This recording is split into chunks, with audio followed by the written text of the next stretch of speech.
Dans cette vidéo, nous allons voir comment créer une musique à partir des boucles dans GarageBand. Donc on va ouvrir l'application et puis dans un premier temps, on va aller dans iCloud Drive et puis on va créer, si ça n'est pas le cas, si vous n'avez pas vos dossiers de classe, on va créer à l'intérieur de iCloud Drive un nouveau dossier. Donc ce nouveau dossier, pour la démonstration, je vais l'appeler 301. Et dans mon dossier de classe, je vais créer un nouveau dossier que je vais appeler éducation musicale. Ok, je vais rentrer dans ce dossier d'éducation musicale et puis ici, je vais créer un nouveau morceau. Je vais partir, pourquoi pas, du clavier, ça va fonctionner. Ou plus facilement, je vais partir de l'enregistreur audio. Donc je clique sur enregistreur audio. Et tout en haut, je vais aller directement vers la partie des rectangles qui sont à plat, les uns sur les autres. Voilà, je me retrouve donc sur cette piste-là. Donc une piste vide.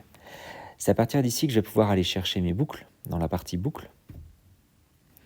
Et ici, je me retrouve avec l'ensemble des boucles qui sont proposées par l'application GarageBand. Donc il y en a quelques centaines, libre à vous de trouver et d'utiliser celles que vous souhaitez. On peut les classer, on peut les filtrer, donc par instrument, par genre, par descripteur, et puis à filtrer par aussi ici. Et voilà, on peut classer les paquets de sons ensemble. Donc pour utiliser ces boucles, je vais prendre par exemple une d'entre elles en cliquant dessus. Voilà, je vais pouvoir les écouter. Et si je souhaite en choisir une, je reste appuyé et je la déplace à l'intérieur. Donc j'ai ma première boucle qui est insérée. On voit qu'elle s'arrête au niveau de la 8e mesure. Donc si je souhaite faire un morceau un petit peu plus long, donc j'ai le choix de cliquer sur le plus qui est ici et de changer ma section. Alors on peut rajouter d'autres sections, mais on peut aussi mettre la section en automatique. Et dans ces cas-là, on va pouvoir avoir une durée de morceau qui va être beaucoup plus longue. Voilà, ma section est en automatique.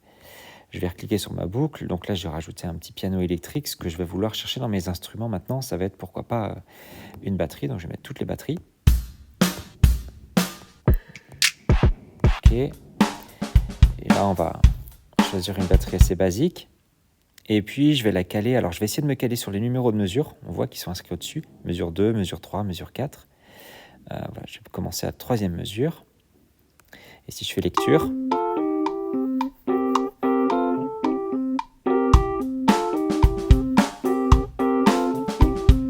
Donc j'ai ma première boucle au-dessus qui joue et ma deuxième boucle de batterie que j'ai rajoutée en dessous. Donc on peut activer ou pas le métronome qui est ici. Ensuite, je clique sur ma boucle et puis je peux rajouter ainsi, alors attention, je suis sur batterie, je vais effacer mon filtre. Je peux rajouter, pourquoi pas, d'autres instruments. Donc je vais aller chercher peut-être dans les basses. Oula. Ok. Donc on a beaucoup de choses. Donc on peut, pourquoi pas, l'essayer en même temps.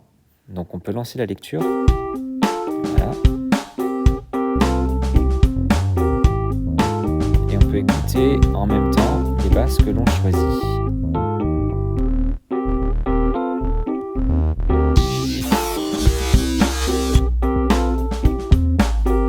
Voilà, etc. Donc libre à vous ensuite de développer votre créativité concernant les boucles que vous pouvez choisir. Si je souhaite recouper une boucle, donc en la sélectionnant et en bougeant les extrémités, je peux recouper ma boucle comme je le souhaite. Si je souhaite couper à un endroit très précis, je peux déplacer mon curseur et à l'aide de mon curseur, je vais cliquer dessus. Voilà, je sélectionne ma piste, je clique sur le curseur et je fais scinder. Et là, j'ai un petit ciseau qui apparaît.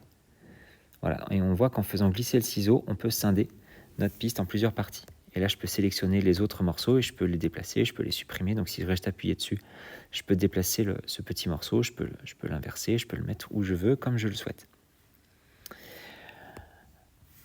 Et ainsi de suite. Donc, pour chaque piste, en étirant sur le côté droite, on peut régler le volume de chacune des pistes pour les avoir plus ou moins forts et ainsi ajuster le mixage de nos différentes pistes. Voilà, on va pouvoir développer comme ça toute notre composition. Une fois qu'on est satisfait, donc qu'on a terminé de composer, on clique sur la feuille tout en haut, donc on n'oublie pas de cliquer sur la feuille. Voilà. On peut renommer son morceau, c'est d'ailleurs conseillé de le renommer avec son prénom, son nom et sa classe. Voilà. Et puis pour l'exporter, alors pour l'envoyer en MP3, la technique est un peu particulière. On va donc rester appuyé dessus, on va cliquer sur partager.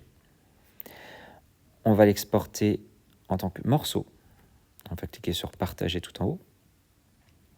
Et puis ici, cet enregistrement audio, on va faire ouvrir dans. Et en cliquant sur ouvrir dans, notre morceau va s'exporter cette fois-ci en MP3. Voilà, l'exportation est faite. Et ce morceau, on va donc pouvoir cette fois-ci l'enregistrer dans nos fichiers. Donc je vais l'enregistrer dans mon fichier d'éducation musicale. Et je me retrouve donc avec un fichier audio que je vais pouvoir envoyer au professeur. Donc je reprends un tout petit peu dans GarageBand. Vous avez bien sûr d'autres possibilités de composition ou d'effets. On peut les retrouver sur le côté. Voilà. À vous de les explorer. Donc on a des échos, on a des réverbérations qui sont possibles sur n'importe laquelle des pistes ou des compresseurs. On a des effets qu'on peut rajouter avec l'élément FX, des effets de filtre ou des effets un peu particuliers. Hop. Et puis bien sûr, dans les boucles, on a la possibilité d'aller chercher, d'obtenir plus de boucles.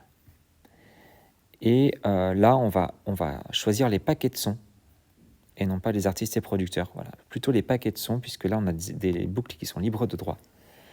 Et donc, on peut récupérer en fonction de ce que votre iPad est capable de stocker tous les paquets de sons que l'on souhaite. OK. Ce que je vous conseille aussi d'utiliser, ça va être pourquoi pas les descripteurs ou les genres. Et ici, on va pouvoir choisir, on va pouvoir régler par exemple l'intensité ou choisir une intensité ou choisir quelque chose une ambiance que l'on souhaite. Si on veut quelque chose de plutôt électrique, quelque chose de plutôt acoustique, plutôt détendu. À vous d'explorer tous ces éléments-là pour classer et pour choisir vous voyez, 1797 par défaut dans toutes les Apple Loops disponibles. Pour vous y retrouver un tout petit peu plus, dernière astuce, n'hésitez pas à utiliser le cœur qui est sur le côté, qui vous permettra de classer vos boucles par favoris et de mettre vos boucles favorites avec le petit cœur. Voilà, bonne composition à tous.